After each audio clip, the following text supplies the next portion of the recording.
Welcome everyone to the Young Turks. I'm John Ederola and joined today by Francesca Fiorentini. Francesca, how's it going? I'm okay. It's been a day. I think I'll be all right. How are you? I'm glad to be with you for 2 hours. Yes, I'm glad for you to be here, and I totally knew that we would be doing this together before today. No, I'm glad to be here. If I was gonna totally choose but anyway, yeah, no, look, we keep it real. That's for better or worse. Both, actually. We do it for better and for worse. Yeah, some days in the news are just really rough, and you'd prefer to not have to exist. But if you're gonna have to exist, to have to like follow the news and talk about it, but we have to, and there's a lot of really important stuff in the news. And over the next hour, I'm gonna present some, and then we're gonna switch over, and you're gonna present a bunch. Anna Kasparian is off for the week, as deserved as time off can be. So really hope that she's not watching this right now. Really hope that she's whittling or working with wood or something, and has Charlie in her lap. That's all I hope. Lots of whittling. Exactly. And she's gone to an Amish farm for the week. What's going on? She works with wood. That's her thing. Anyway, as I said, we do have a lot of important stuff we're going to be talking about. We're of course going to be giving you some of the details about the terrible string of murders in Atlanta, updates on the Violence Against Women Act. Let's see, the filibuster, could it potentially change? We'll be debating that. And what can we expect in your hour, Francesca? Oh, it's going to be the governor's ball in the second hour. We're talking about Ron DeSantis on the rise, because I guess when you ignore a pandemic, that's what happens. We're going to talk about the recall of Gavin Newsom, and Gavin talking about maybe pushing Senator Feinstein into an early retirement, although who can say it's really early? Anyway, it'll be a great second hour. That is really stretching the definition early of early, but anyway, yes, so lots to get to, obviously, and with that, why don't we launch into the big news of the day? As everyone watching this, I'm sure, is well aware, last night there was a horrific string of shootings in and around Atlanta that left a number dead, especially apparently targeting women of Asian descent. There were shootings at 2 massage parlors in Atlanta, 1 in the suburbs. It left 8 people dead.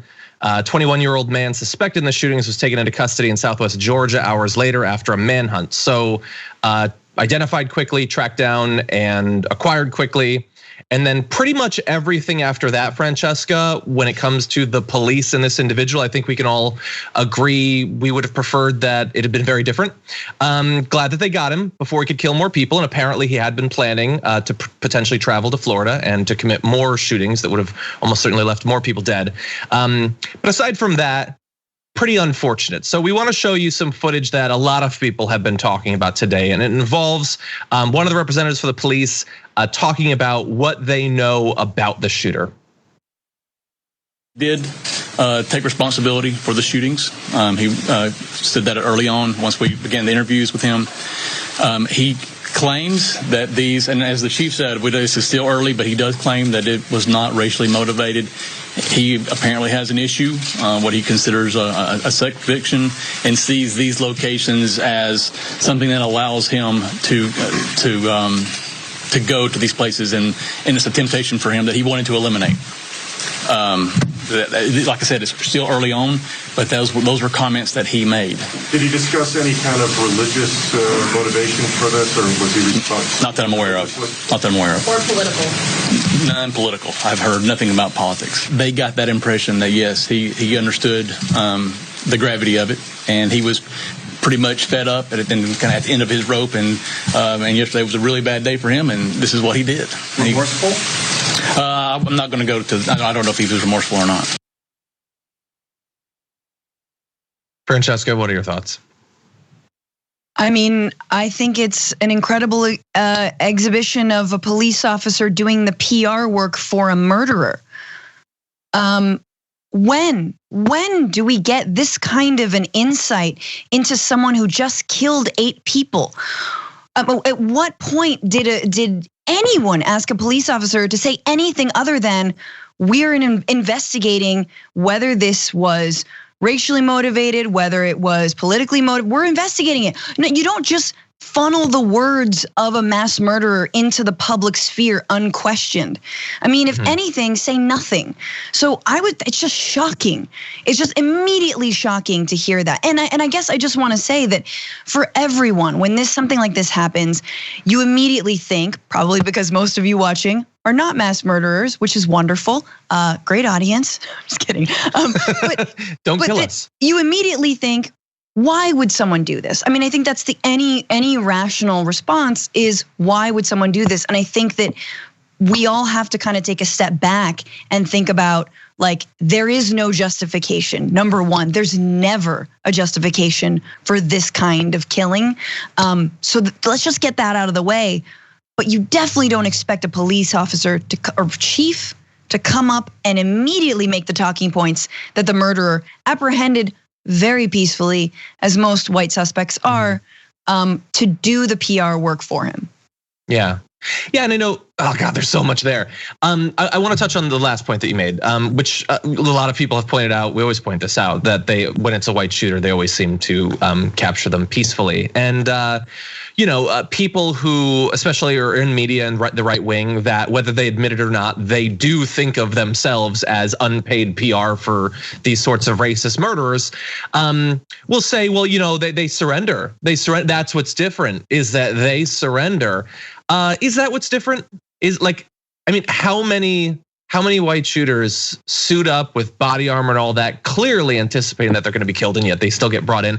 I think it has something to do with the fact that the police in one situation versus another conceive of threat very differently. And that is the big thing. We know that the cops are trained that the most important tool that you need to check constantly is, how deathly afraid are you right now? And if you get to a certain amount of fear, begin shooting. That's basically how it works. And I think that there is something about these sorts of shooters that they believe is less inherently threatening to them. A little bit of the Ron Johnson, I felt like I was under no threat at the Capitol sort of thing. Absolutely. But anyway, obviously the more important point in particular here is what he did and why he did it. And we can't know for sure, and it is possible, although never, for sure, that over the next few days we'll get far more information about that. But I would say what the killer says the day of is largely irrelevant. And I don't think, and I know this is seemingly controversial.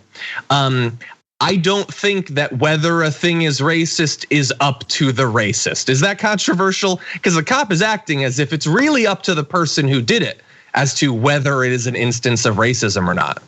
Absolutely. That's exactly right. And I think that, and I know we're going to go into the numbers of anti-Asian hate crimes and that have occurred recently. But I would urge people to especially understand how the Asian American community is feeling right now. That now, for the first time, right, states are opening up, people are out and about more. One of the sort of ironic things we kept on talking about lockdown is that there's going to be less mass shootings, because that's the hell world that we live in this country. And lo and behold, it was right. Except now that, lockdown is ending, people have been fed so much anti-Asian racism vis-a-vis the pandemic, and now this is what's happening. They're being targeted. And so just put yourself in the shoes of families, in the shoes of workers who put themselves on the line, who are actually trying to open up, trying to run a business, who are trying to live their lives, and understand that you cannot see what happened last night in Atlanta and divorce it from the many, many, many instances of anti-Asian hate crimes. So whether or not what's in the heart of the shooter was that he was targeting Asian women is irrelevant right now. It's irrelevant. Yeah, and just very briefly to touch on I would say what his criminal defense will at some point, claim as the foundation for some sort of insanity defense. The whole thing, he's obsessed with porn or whatever, temptation, insert whatever BS thing he's gonna say, even though in this case it was the cops for some reason doing that defending for him. There's been a lot of conversation about that, and I wanna read this tweet from Millie Tran, who said, as if these things aren't related and based on centuries of sexualized and submissive stereotypes of Asian women, white supremacy is rooted in misogyny and racism. Yeah, they come up with something that seems like it's something else when it is just another part of that thing. And the lack of ability to see the connection seems like it's part of the problem, actually. Yeah. And I just think that, folks need to understand, obviously, all immigrant communities have been invisibilized and are invisibilized in their particular ways. Obviously, one of the biggest communities that it's been hit by COVID is the Latino community, right? Working in like meat processing plants and such. But Asian Americans have been invisibilized for so long and have been used as scapegoats for so long in this country, right? Going back to the Chinese Exclusion Act, et cetera.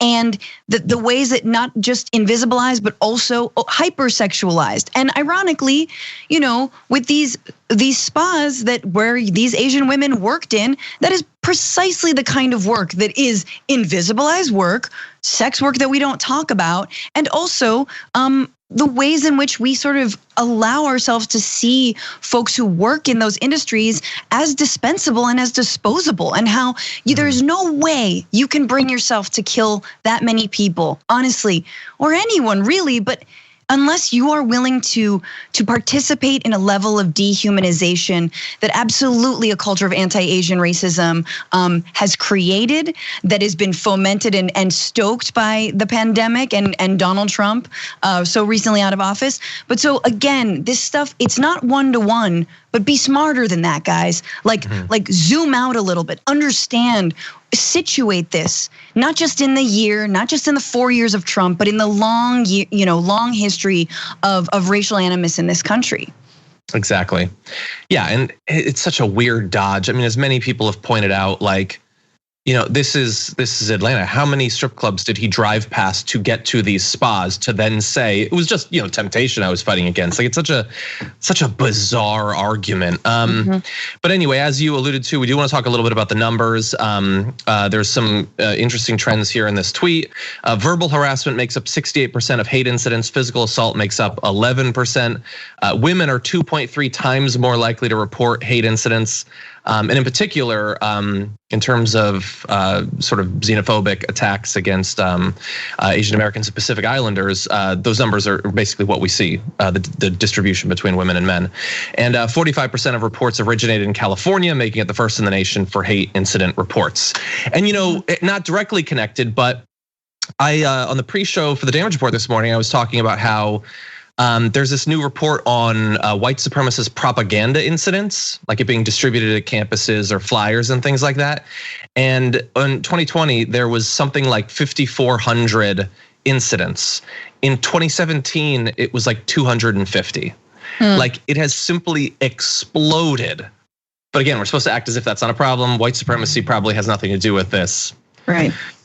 No, and then I think the other excuse that people are making, right, is because some of the perpetrators of anti-Asian violence have been black. That is seen as like, oh, see, well, yeah, so they're black. So anyway, white supremacy doesn't apply. Bye.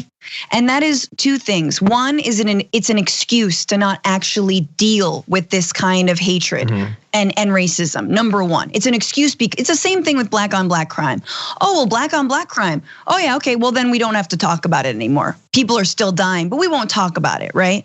But then specifically, it's seeing that so narrowly and not again zooming out and understanding the ways that white supremacy, the ways that the roles that immigrants, the ways that African Americans have been put into, and the ways that they are either taught to behave, make yourself invisible, do work that no one else wants to do, and also the ways that then pits communities of color against one another. That is all part of a rubric of white supremacy. That's part of a rubric of a country that sees people of color as useful pawns, as model minorities when they need to be, as sexual objects when they need to be, as in this man's case, right? And then as victims when they have a bad day. Yeah, and I don't even, we have this tweet from Matt Walsh. I'm not even interested in showing it, but anyway, but the argument you made is one that is definitely out there. And I will just say that it is, to add on, everything you said was exactly right. If your stance that you want us to believe is that America doesn't have a race problem, racism doesn't exist, these are things that supposedly serious people actually still say in 2021. If that's what you believe, that racism isn't a problem, white supremacy isn't a problem, it's weird that when a white guy kills Asian people, you yell, yeah, but black people kill people too.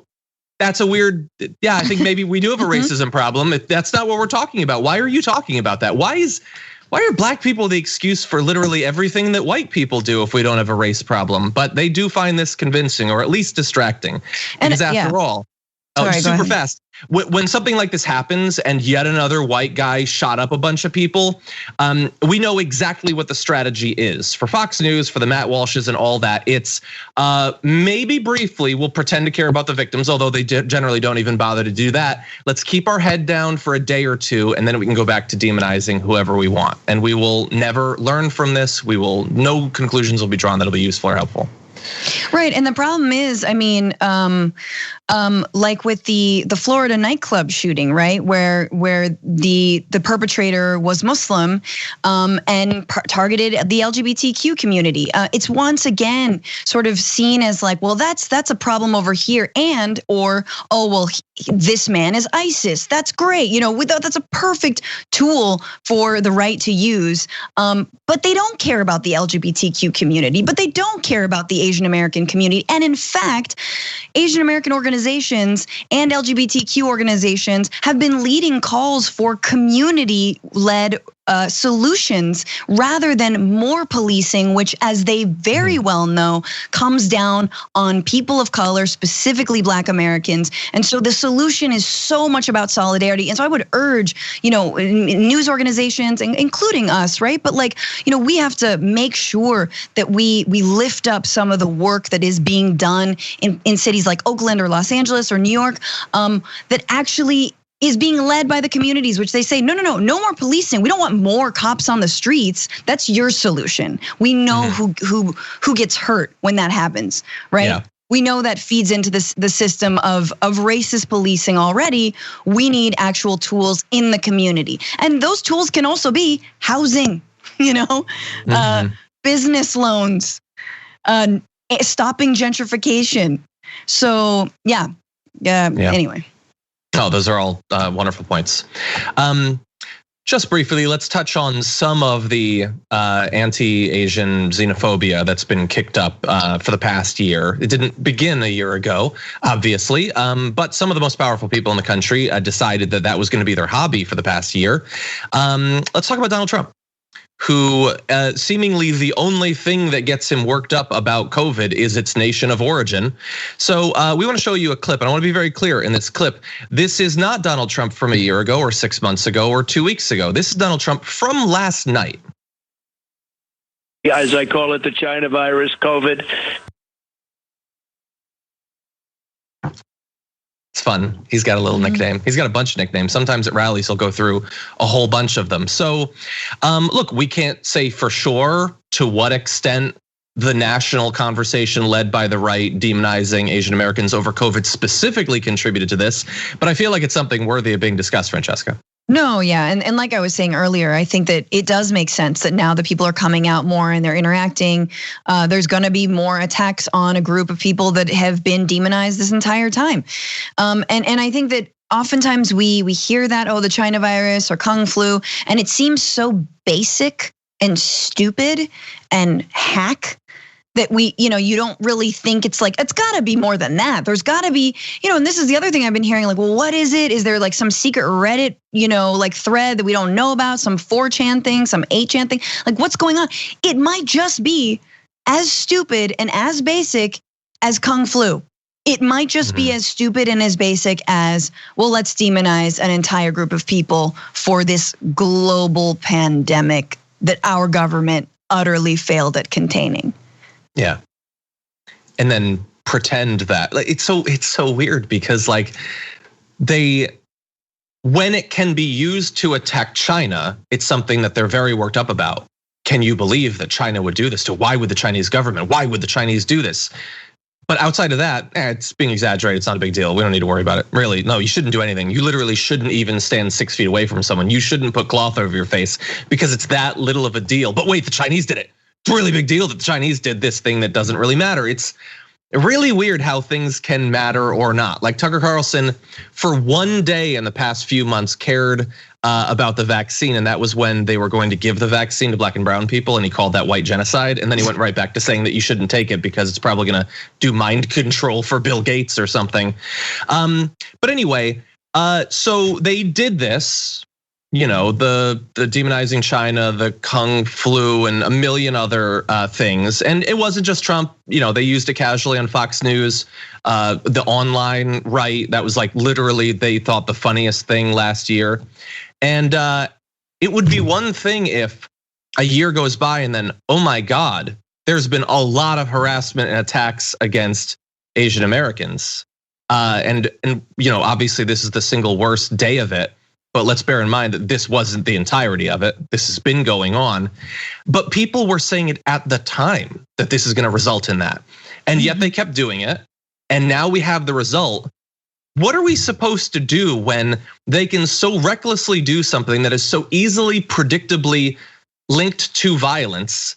And it doesn't seem to hurt them with advertisers. It certainly doesn't hurt them with their audience. Nothing will seemingly be done. They have a bigger audience than they did a year ago. And they're certainly, especially with Tucker Carlson, making far more money than they were a year ago. So what are we supposed to do when they're allowed to do this? The link is so clear. Yeah, and I think that's exactly what a lot of communities of color have been facing. I mean, this was also a year of massive police brutality, specifically against Black Americans. And at some point, you throw your hands up and you're like, well, what if no one's offering solutions? I mean, the demonization of the right, the like giant, everyone's Antifa and they want to they want to destroy us. You're like, no, everyone is actually incredibly far too civil, far too generous. Every time we're being asked to never link these events, it's a bad apple. He had a bad day, right? What are you asking people to do time and time again? You're asking people to handhold racist murderers again and again and again. And many of those murderers are police officers. So never be surprised if people are gonna actually start to stand up for themselves.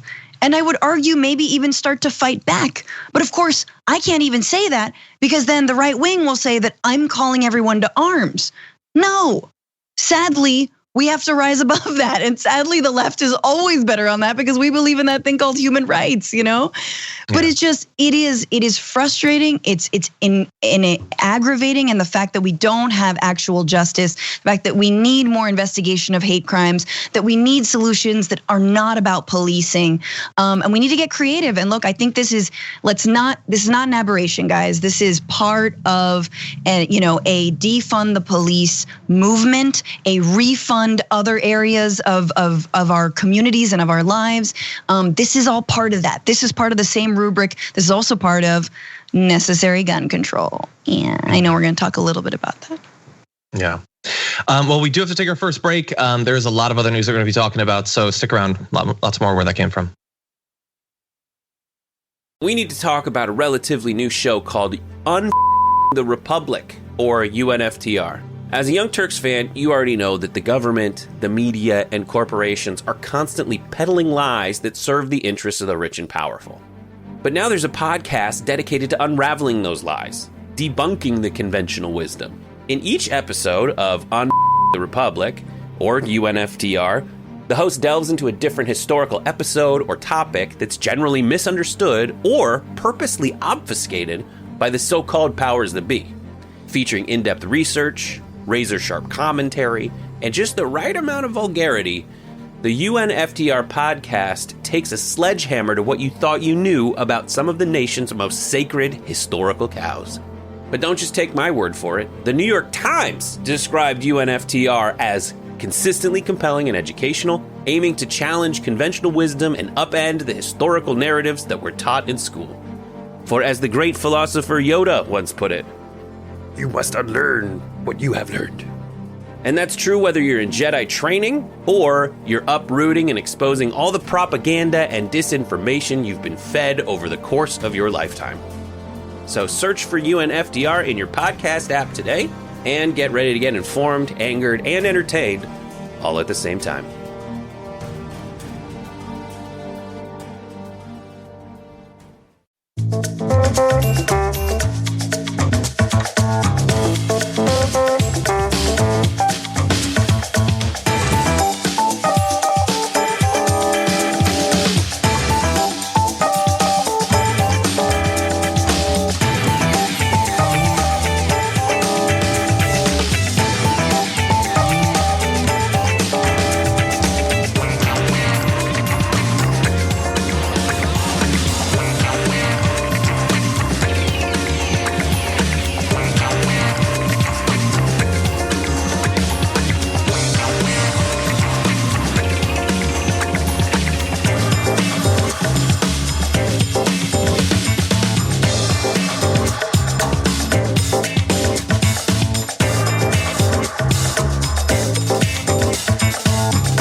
Welcome back. Let's see what's going on with the audience.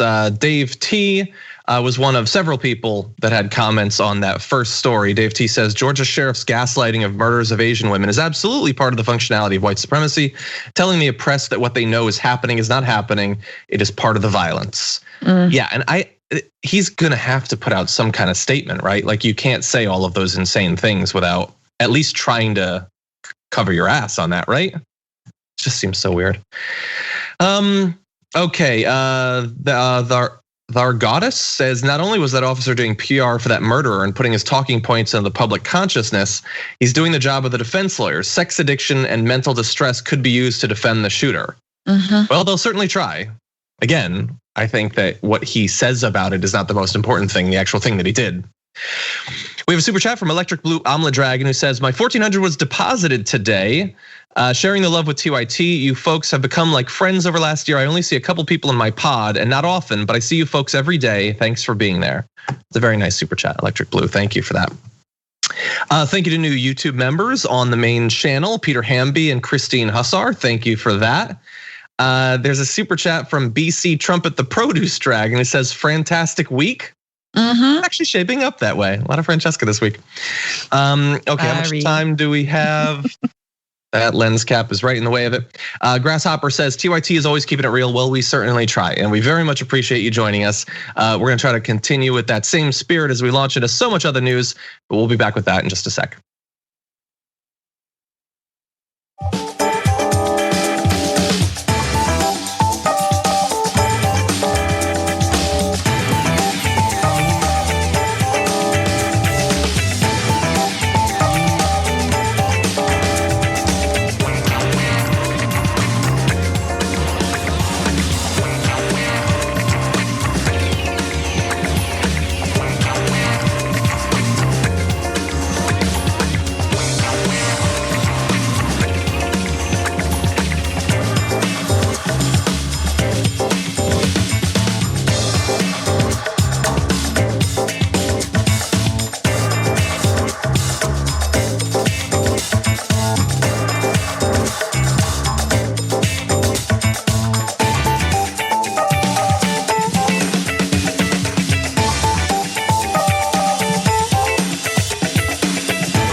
Welcome back, everyone, to the Young Turks. Francesca, you ready to move on?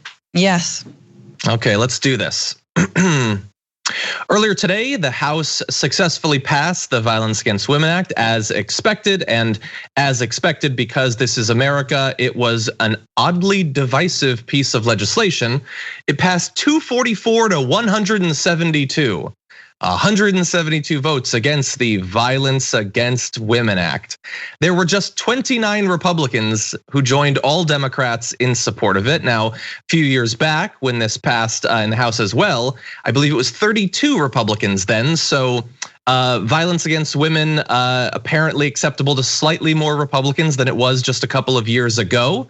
And some of the comments from Republicans who said that they couldn't support this, said it's needlessly partisan, Francesca. Needlessly partisan to, for instance, the current bill would expand victim services and reauthorize grant programs for the criminal justice response to domestic and sexual violence. It also includes provisions that would expand housing options for survivors and end immunity for non-native perpetrators of sexual violence on tribal lands. It would also close the so-called boyfriend loophole to prevent dating partners and stalkers convicted of domestic violence or abuse from purchasing and owning firearms. And I'm going to guess that that's actually probably one of the main things that's causing so many Republicans to say this is needlessly partisan. Yes, the last point, which is you can only be violent if you're married. And even then, it's probably okay in a lot of their minds. Yeah, the boyfriend loophole once again, which is right. You know, just because you're not in an actual marriage with someone doesn't mean that they can't like be violent toward you in the home.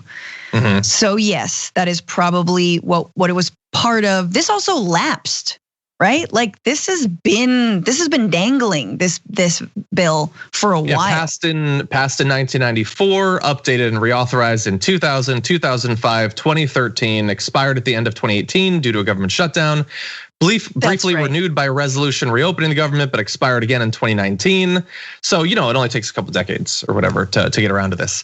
But yeah, in terms of that, the boyfriend loophole, I mean, so much of this is just so such common sense, but we already know there's like no better predictor of when a guy is going to eventually kill a woman than that he committed an act of domestic violence against her. Like, of all of the terrible parts of this, we at least have the silver lining that it does provide a warning. And in theory, something could be done if we lived in a rational society. But instead, we have a couple hundred Republicans in elected office who believe that sending some sort of signal to the NRA is far infinitely more valuable than stopping women from being needlessly murdered by their domestic partners.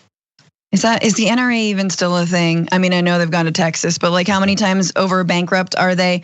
This is, again, the ways that I just can't get my head around Republican women, and I can't get my head around the idea that they at all believe in feminism or care about women's rights or care about women's equality. Because, if anything happens to them, if anything, I mean, they basically just protect the wealthiest constituents. If something happens to a woman who's wealthy or has a second home, just go to the second home or go, like the ability to access any kind of refuge from a violent partner is directly correlated to how much resources you have. That is absolutely true.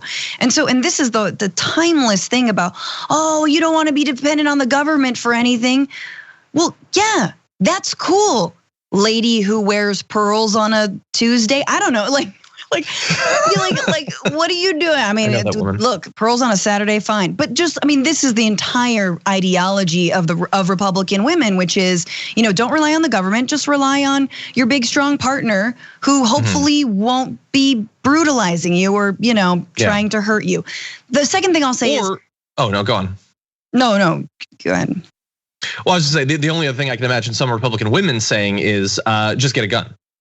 Like, doesn't matter if you're like potentially at risk of being murdered. That's just a better reason to have a gun. So they really get it both ways. The potential murderer gets to buy more guns, and it actually sort of, in some ways, puts pressure on the women to arm themselves as well. It's it's hateful and cruel and needless, but it does sell guns. And yeah, exactly. And I think the other thing I was going to say is that, again, we silo these issues so much. So we see the Violence Against Women Act as just a thing about, it's just women. It only applies to women. Yay, women, and then men's rights activists are sounding off and they're being red-pilled right now. Well, guess what? A lot of statistics show that mass murderers, people who do things like open fire on spas, have histories of domestic violence, have histories of brutalizing their loved ones. And so if we actually take those crimes seriously, if we actually prevent those perpetrators from getting firearms, we could save other lives, right? The same ways that rape cases are always treated as some like weird perversion. They're always like, we put them do a rape kit and then toss them in a storage unit to be left for 50 years later. It's real cases that have done that, right? Turns out rapists, also murderers.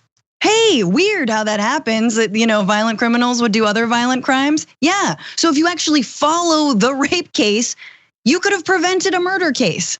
So again, we're being told that these are separate issues, it has nothing to do with gun violence, it has nothing to do with other people. It's just women getting what they want. I realize I'm just sort of imagining the right winger and Tucker Carlson, because that's how much real estate they take up in my brain. But anyway, it's important to name this. This is super important to not let lapse and to fight for. Yeah, and finally, in terms of where it goes from here, there's some people like Joni Ernst says that they're going to have a Republican version of this that can pass. Okay, what exactly would the difference be? I think I know. It's stripping out anything having to do with guns because we want to make sure that we keep these guys armed. But maybe that's possible. And maybe that's the actual thing. Maybe you can get 10 Republicans to sign on to this. But if you can't, and if the changes they would make would so defang the Violence Against Women Act that it doesn't end up passing, you know what you get to do? You get to add this to the list of things that people like Kristen Sinema and Joe Manchin just don't value as much as they value the dignity of the filibuster and that grand tradition of our deliberative body. It would be great. I really wish we could stop women from being murdered, but I just value the filibuster too much to pass it. Yes. But that's what it is. Yeah. That's what it is. HR 1 you can put on there. I mean, how many different bills? I would love to see some questions to Kristen Sinema about that because it's coming. It's going to go to the Senate. It's almost certainly going to be filibustered. Why do you value the filibuster so much more? I'd like to see that. And you know what, with that, why don't we talk a little bit about the filibuster actually? Knew you were going there. I was, that's a transition for you. And I just made it awkward, damn. Anyway, Joe Biden recently had an interview and indicated potential support for reforming, if not getting rid of the filibuster. Let's take a look. Here's the choice. I don't think you have to eliminate the filibuster. You have to do it what it used to be when I first got to the Senate and back in the old days when you used to be around there. And that is that a filibuster, you had to stand up and command the floor. And you had to keep talking alone. You couldn't call for, no one could say, quorum call. Once you stopped talking, you lost that, and someone could move in and say, I moved the question of. So you got to work for the filibuster. So you're for that reform. You're for bringing back the talking filibuster. I am. That's what it was supposed to be. Look, I think, don't hold me to the numbers, George, but I think between 1960 and 2000, there were I'm making this number up, I don't know. There were 50 filibusters. And now they're like 200 since then, since that just put a hold on it, that's it. Yeah, I mean, so the idea, it almost is getting to the point where there's, democracy's having a hard time functioning. That's an understatement. But anyway, some good numbers there, and he's totally right. Again, he's just sort of making up the numbers, but we know that it's true. The filibuster was never used in the sort of just expected, casual, let's not even discuss it sort of way that it became under the Obama administration. So that would potentially be significant. What do you think about that, Francesca? Yeah, I mean, I think the more you learn about the filibuster, the more you're like, nope, abolish, just like ICE, you're like, abolish. But of course, this is Joe Biden we're talking about. And so, I think as I learn more about the filibuster itself, you're like, oh yeah, just like a lot of things that have been abused in this country, this has been bastardized. This has been completely taken out of the original context when it was enacted, and it could be walked back. So yes, there is room for reform. You can put the onus on the minority instead of the onus on the majority, which doesn't make any sense as it stands now. It doesn't. And and so without getting into all the different little ways on how it can be reformed, because I'll leave that to smarter people than me, I think that those steps are good. And especially if someone like Joe Manchin is on board for it, we've got to bow down to Manchin because he's got us all by the, No, but I think that's good. It's good. It's a step in the right direction for sure. Yeah, and let's quickly just buttress Biden's point there with some actual numbers. So according to Ezra Klein in the New York Times, from 1917 to 1970, the Senate took 49 votes to break filibusters. 49, those are cloture votes. That is fewer than one each year. Since 2010, it's been taken on average more than 80 votes each year to end filibusters, more than 80. And there'd probably be more if our representatives sort of worked hard to correct problems. They try to pass so little legislation that honestly, there aren't nearly as many opportunities to filibuster as there should be in a functioning democracy. But that is there. And the sort of reform that Biden is talking about there is one that Manchin has recently indicated he might be in support of. I'm sure he will go back on that soon. But one thing I would like on people like him and Sinema and others, I'm sure there are others that don't want to get rid of the filibuster. They just haven't been identified in the same clear way that those two have. They keep getting asked, will you reform it? Or maybe it'll be tied to like the Biden agenda, but in a very vague way. Like, would you support the filibuster if it means that Biden doesn't get what he's working for? I really want to see it tied directly to individual bills. Like, you will not be able to raise the minimum wage, even to the $11 that Manchin's in favor of, if you keep the filibuster. At TYT, we frequently talk about all the ways that big tech companies are taking control of our online lives, constantly monitoring us and storing and selling our data. But that doesn't mean we have to let them. It's possible to stay anonymous online and hide your data from the prying eyes of big tech. And one of the best ways is with ExpressVPN. ExpressVPN hides your IP address, making your activity more difficult to trace and sell to advertisers. ExpressVPN also encrypts 100% of your network data to protect you from eavesdroppers and cyber criminals. And it's also easy to install. A single mouse click protects all your devices. But listen, guys, this is important. ExpressVPN is rated #1 by CNET and Wired magazine. So take back control of your life online and secure your data with a top VPN solution available, ExpressVPN. And if you go to expressvpn.com/TYT, you can get 3 extra months for free with this exclusive link just for TYT fans. That's expressvpn.com/TYT. Check it out today. You're choosing the filibuster over the minimum wage. Why is that? Okay, you're not going to be able to pass HR 1 with the filibuster. You're choosing the filibuster over HR 1. Why are you doing that? Violence Against Women Act, any number of other pieces of legislation. As long as we make it vague and philosophical and just about the norms and all of that, they get to hide in the same way that Republicans hide against voting against this legislation by using the filibuster. Let's make it specific. In the same way that the filibuster in use is supposed to draw attention to that opposition, let's put some attention on Manchin and Sinema's opposition to reforming the filibuster. If they really value it over this legislation, and they believe that that is the moral position to hold, it is a justifiable position to hold, then make them hold it in interviews. Now that probably will just result in them doing less interviews. But if one of these journalists gets it, stop making it vague. Ask them about specific things that are on the line if they maintain their opposition to reform. That would be my advice. Yes, absolutely. Yes.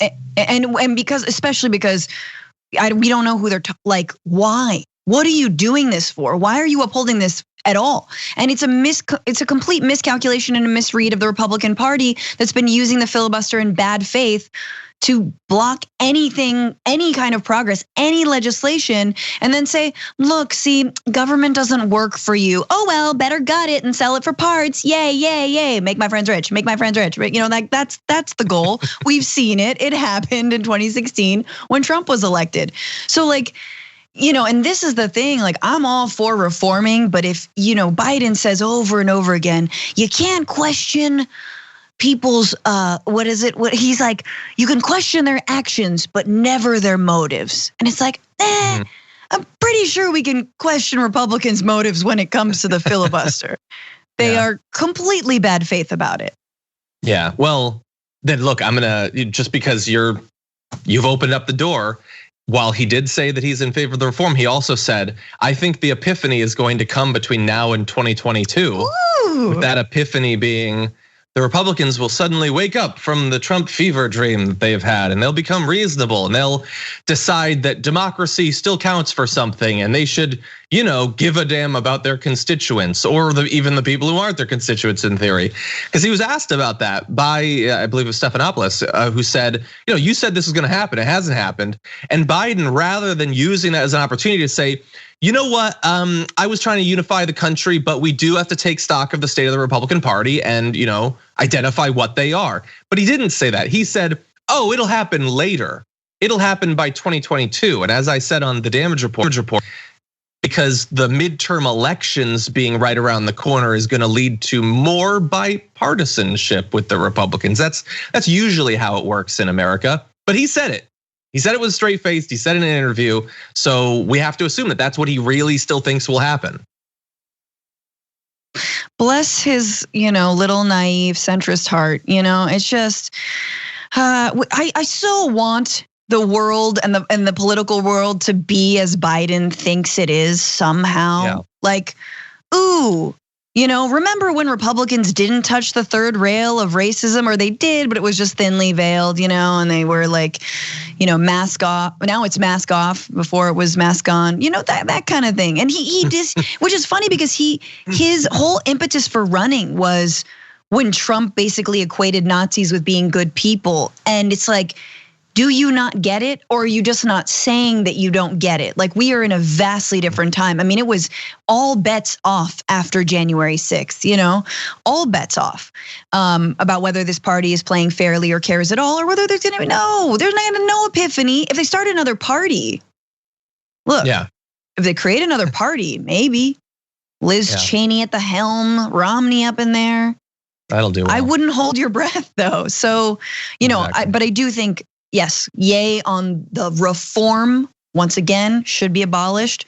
But if he can get this done, let's do it. Absolutely, let's do it and make it harder to block this legislation. I agree. With that, we're gonna take our second break, but there's still more to come. We're gonna have Donald Trump deserving credit, slightly, briefly. Find out for what after this.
Welcome everybody, let's get after it. Anyway, let's see what's going on with the audience. Affectos had a comment about cops and guns, says, I wonder how many cops are going to be stripped of their guns if it comes out that they're abusing their wives or girlfriends. That's opening a can of worms there if that passes. We'll see what the union thinks. Null Unit, thank you for becoming a YouTube member, really do appreciate that. Imitation Asian says, when Fuel sang about having a bad day, it didn't go from spilled her coffee, broke her shoelace to decided to commit a hypersexualized hate crime and murdered people. Absolutely full of anger today. Because I think it's a really good point, I will allow the music reference and the reading of lyrics on the show. Normally, I'm opposed to that. Anyway, Okay, Howard D says someone like Candace Owens will blame Cardi B's WAP performance at the Grammys for that shooter's sex addiction. Oh no, that's a really good prediction. Actually, that's what's going to happen. That's exactly. That's a good prediction. Oh, I really hope that Candace Owens isn't watching this because she's calling up Laura Ingraham right now to get booked. And then if that happens, I hope that Constance Wu and Cardi B do a WAP performance together. I wish that anyway. Obviously. Anyway, let's see. Ray Turner and the Bearded Dragon said 125 to 165 women killed by partners every year in the UK. Yeah. Well, we have some particular problems in the US, but let's not forget that men kill women everywhere at all times and always. British 32 says, hi, John and Francesca, enjoying TYT again. Friend of mine had a prenup with hidden clause she didn't know about. So when her husband raped her, it was classed as consent or she would lose everything on divorce from him. That's just about one of the most sickening things I've ever read. I cannot believe that. So sorry to hear that about your friend. Roger Harris says, we're so tired of paying the price for a picture perfect Biden presidency. It's about the people. Yeah, and look, we gave him some credit and took away some credit in that. I will say he does at least seem to be able to be moved a bit on the filibuster, which is a significant thing to be moved on. That is good. We had a president in Trump that could never be moved in any productive direction for 4 years. Biden at least maybe can be. So that is something. Again, as we said, it's about choosing your opponent, and this opponent can potentially be bested at least. With that, we are going to take a short break, but come back because there's more news after this.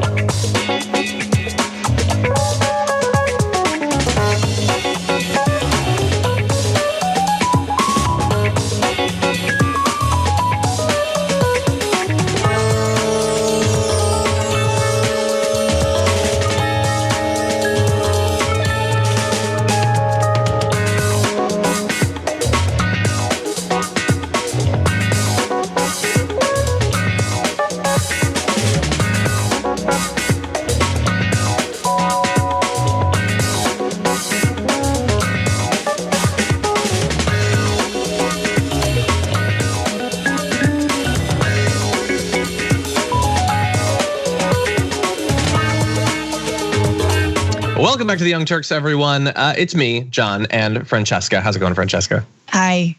Good. Hi. Still here. Glad to have you here. You're still here. You might wish that you weren't soon, because we're going to talk about something that's going to be really fun. But anyway, let's get into it.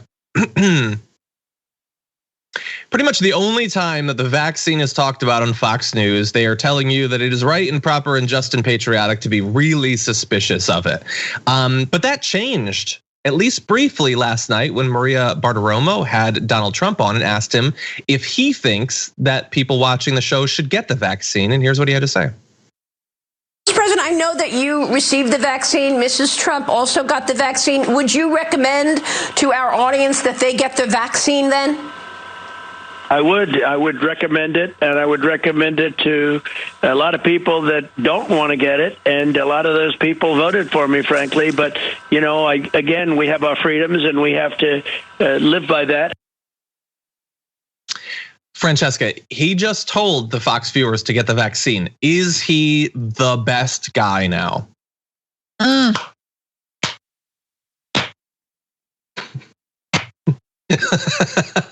Wait, that's not even real applause, I don't think. I mean, he did a good thing. Should we give him credit? And if so, how much?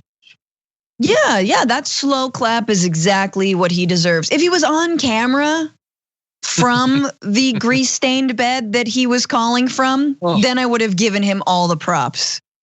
You know, I just want to see his face when he says all that. But also notice, no one has ever bungled leadership quite in the way that Donald Trump bungles leadership. He is at once like a strongman leader, dictator, but also like a naive, I don't know, church going like ditz. Like he's just so he's just like, but we've got freedom, so whatever. Anyway, this country, you should get it, but we do have freedom. Like you still don't take this seriously.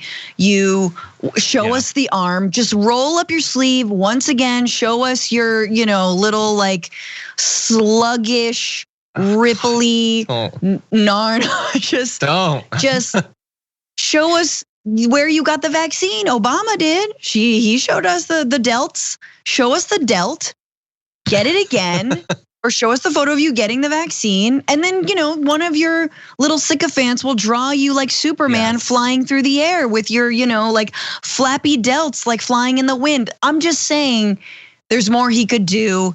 And he just has no gravity. He could not do gravity if he tried. Yeah. Well, for the first time in this clip so far, I've heard the voice of Donald Trump and the voice of Francesca, and I found her much more troubling than Trump for the first time ever. But anyway, I appreciated the slow clap. So did Mr. Unknown, who said the slow clap is actually a condition that Trump has been struggling with for several decades.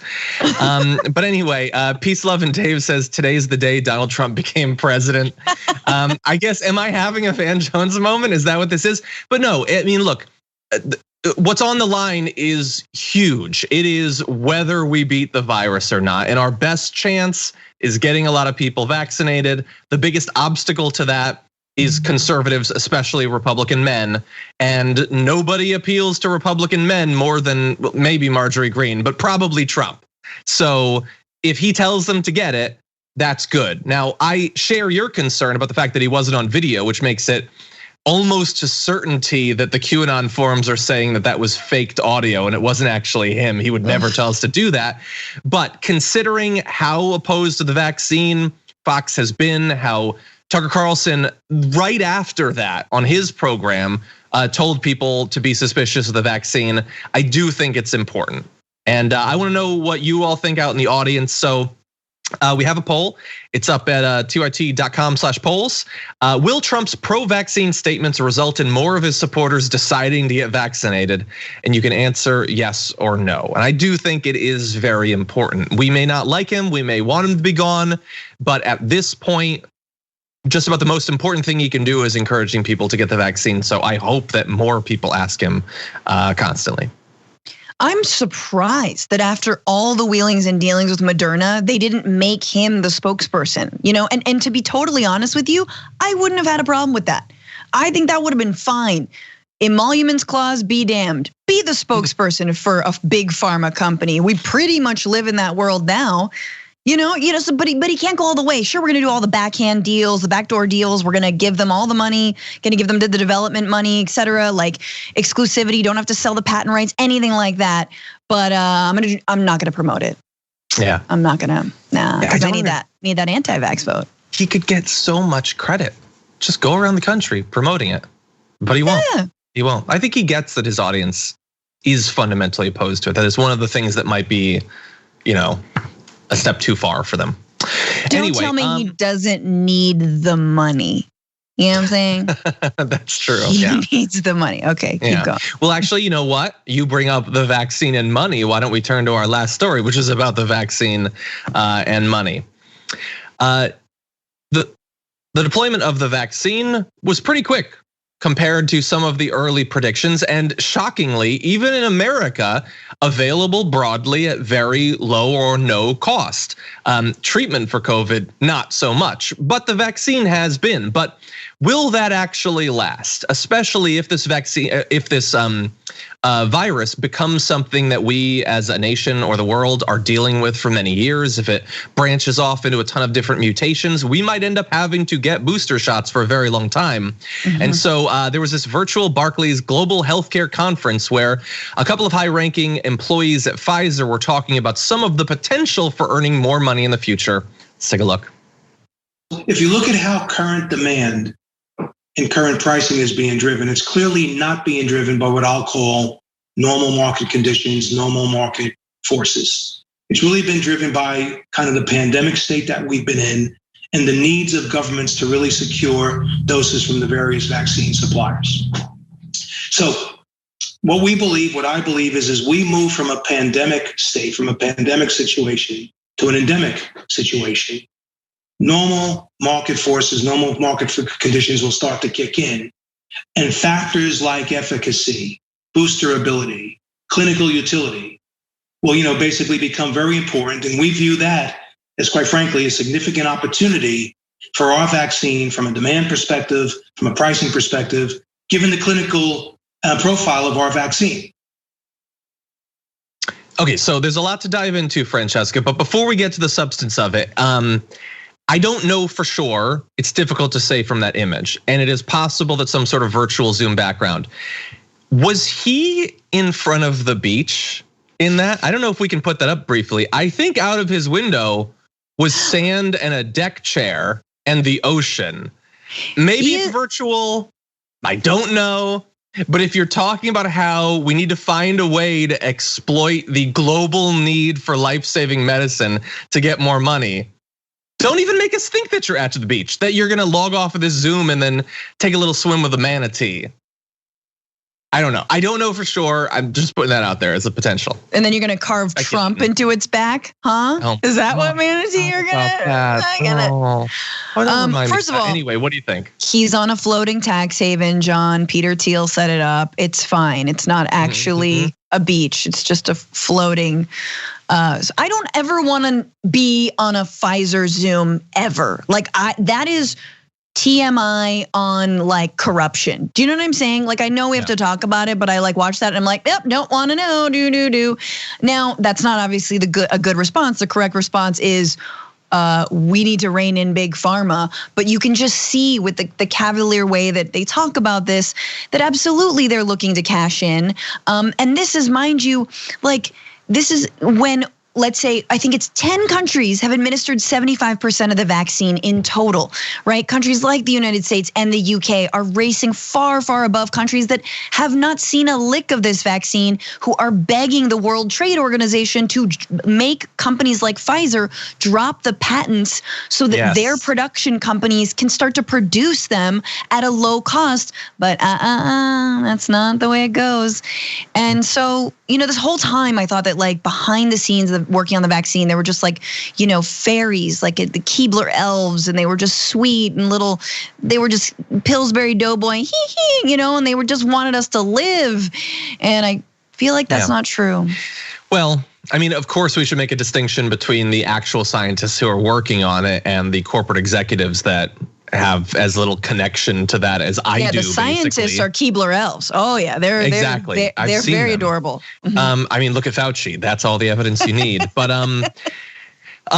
yeah, I like you're rightfully pointing out that there are many countries that have none, literally none. Some really hard hit, like, and it's not always for the same reason. Some of it's mismanagement. I mean, Brazil has done very little vaccination and they're losing more people in the last week than any other country. But some countries just can't get any. They can't buy it, and because of what you pointed out, they can't manufacture it. So like we have these plans that the US is contributing money to, COVAX, to eventually distribute some of it. And like Biden, to his credit, I guess, said, once we have excess supply, we'll start sending some overseas. But like people are dying now. They can't wait to die until later on when you decide that now it's acceptable. Like, they could start making it. That's a thing that could happen. We could send them the PDF and then they could manufacture the vaccine, and potentially thousands or tens of thousands or hundreds of thousands of lives could be saved. Yeah. How is this the way that it works? And I know it's naive, and obviously we let people die of all sorts of diseases that they don't need to die of. But like, this is supposed to be the thing that got us all like together for once. Like, malaria is complicated or whatever, but this one, we had commercials talking about what heroes we consider people to be. And it turns out, oh my God, some of that might not have been genuine. It might have just been companies trying to make money, as they continue to. Anyway, okay, that's gonna be the end of the first hour. And soon Francesca is gonna take over. We got one more break until then, so we will see you in just a few. Thanks for listening to the full episode of The Young Turks. Support our work, listen ad-free, access members-only bonus content, and more by subscribing to Apple Podcasts at apple.co/TYT. I'm your host, Cenk Uygur, and I'll see you soon.